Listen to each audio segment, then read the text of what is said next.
Welcome to the Real News Network. I'm Paul Jay in Washington. After 33 years of power as the president of Yemen, President Ali Abdullah Saleh made a deal in Saudi Arabia in the face of a massive opposition movement in Yemen. He agreed to transfer power, essentially step down as president. As part of the agreement, he gets to keep the title ceremonially.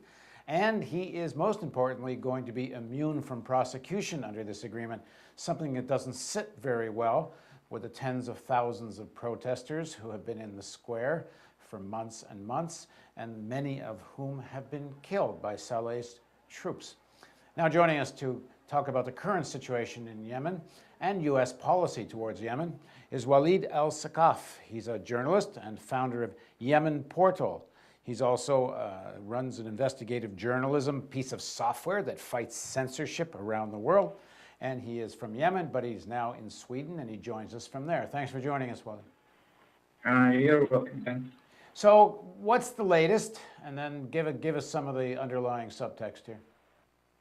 Well, the latest is that this GCC initiative has already now been signed. Okay, so just for people that don't know, that's the Gulf Cooperation Council countries, mostly led by Qatar and Saudi Arabia, and they're the ones that brokered this deal with Saleh. Yes, though Qatar eventually pulled out of the initiative. However, the rest of the Gulf do endorse it. And this treaty or initiative basically allows for the transfer of power to take place gradually and peacefully through a number of mechanisms and regulations that are in a particular timeline. And they stripped Saleh initially for 90 days from all his powers. And after 90 days, he surrenders the title of president and becomes no longer president. And all the authority now then goes to his vice president. However, as you rightly mentioned, he also has immunity from prosecution, which is really aggravating a lot of people in the streets and not sitting well in Yemen. When I read the news reports, I see that the protests continue, that pro-Saleh forces have snipers shooting at people in the protests. And you hear reports of some people saying not much has really changed. They think that Saleh is just ruling, but from behind the throne. What do you make of all that? Well, basically, what is going on is some sort of panic mode, where the old regime elements are beginning to seek a way out of the existing situation. Some of them may keep their cabinet positions as part of the deal, but half of them will have to go. And with them, that means thousands of those supportive of the Saleh regime. So in this case, there is some sort of chaos. At the same time, there's a sense of immunity because the protection is not only to Saleh, but everyone who worked with him all his years. So that means effectively all employees. And that has resulted in a state of chaos and looting in many institutions. And now the opposition is calling for intervention to stop further looting of those institutions that would be surrendered to the opposition. And intervention by whom? By the United Nations or those who brokered the deal. They want them to step in and stop the regime from those practices, because it would really ruin the prospects of the unity government. I mean, if the new cabinet members come into empty ministries and with almost no resources, then they won't be able to run the government, leading to some sort of a new crisis. So that is the situation as we speak. Yeah, and furthermore, there's also violence committed against protesters. Many have been killed, and there in 3 days, more than 20 or 30 people have been killed in Taiz, one of the major cities where the revolution started. So the situation is rather bleak, and all those who monitor the situation believe that the immunity part of the treaty has been behind all of this.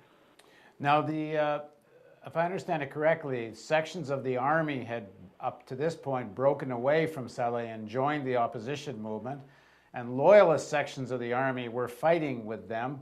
Is that fighting continuing? Well, not to the extent that it used to be. What is going on now is more in very isolated cases. But the thing is that forces shooting at civilians are doing it with such impunity And response isn't there because they know, I mean, the defecting army knows that if they respond, they will be blamed for that not implementing the GCC initiative. So they're standing still while civilians are being killed. And that is really quite evident in Taiz in particular. So there's supposed to be some elections to resolve all of this. How does this process supposed to unfold?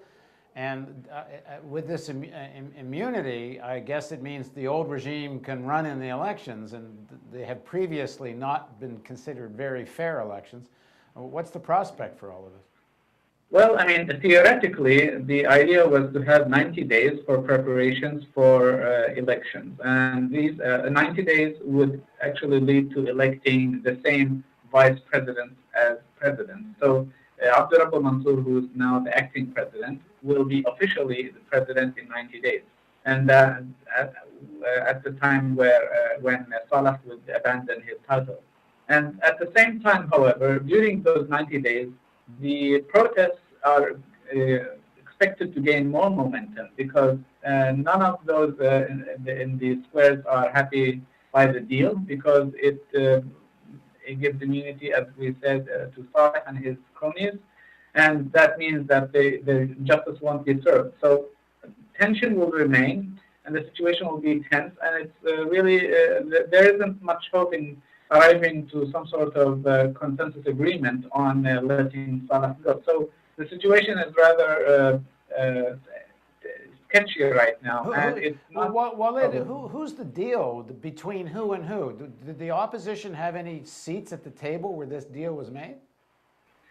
The interesting thing is that the opposition didn't consult with the protesters, the hundreds of thousands of protesters. They simply took on their own decision, and they acted on behalf of themselves and their own interests as a political party or political parties to get half of the seats in the cabinet. However, of course, they thought that perhaps they could persuade the youth to join them later.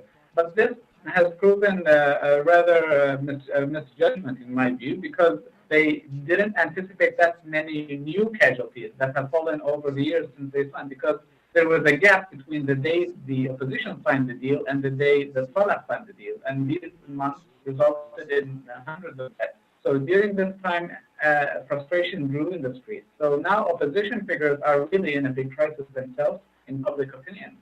And the opposition, I mean, the people in the streets are essentially rejecting the deal.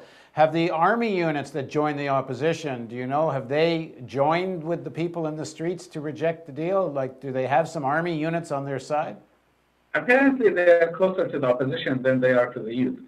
And it appears, in fact, that maybe some of those defecting army officers would be in the cabinet. So, I mean, there's a sense of betrayal, a feeling of betrayal among the youth, thinking that this was all a brokered deal to gain certain interests. On the other hand, opposition figures say, we've done our political part of the deal, and it's up to you to escalate further, and we won't stop you from escalating if things don't go your way. Because the opposition has the perception, or let's say assumption, that the deal will actually lead to achieving the goals of the revolution. But essentially, one of the major goals is prosecuting Saleh, which comes into total conflict with the GCC initiative. So apparently there is a deadlock on The Gulf Cooperation Council's brokered this deal, but what's been the American role in all of this? The Americans have been supportive of the GCC initiative, and so were the Europeans and others. And in fact, the United Nations Security Council resolution endorsed the GCC initiative. And all of them have been on the side of the opposition in pursuing the GCC initiative until the very end. Yet, very little regard was given to the actual people who started the revolution, which are the youth. So now the international community, the U.S. and many other nations are going to be in direct confrontation with the youth, especially nowadays that they are being killed in the streets. So it's really, I have a pessimistic view of this, because if there is no solution to the immunity issue, then the crisis could continue for long. So in parts of the South where the quasi-Al-Qaeda forces have some strength, there's been some very fierce fighting. What's going on there? Well, the fights are continuing. As we speak, there has been a number of attacks by the military at the camps of Al-Qaeda or the Quasi-Al-Qaeda, as you named them. However, there's also a little bit of sketchy information of who is with whom, because there are elements within those radical Islamic factions that are known to have been loyal to the regime. And then, as the interests have not met or have not been met with demands that have not been met, then they detected and now form those groups. But apparently, this is getting very less priority or very less attention compared to that of the past. So most of the ongoing fighting or ongoing struggle by the authorities is against the protest. Mm. Well, the issue obviously is far from settled. Thanks very much for joining us, Walid. My pleasure. And thank you for joining us on the Real News Network.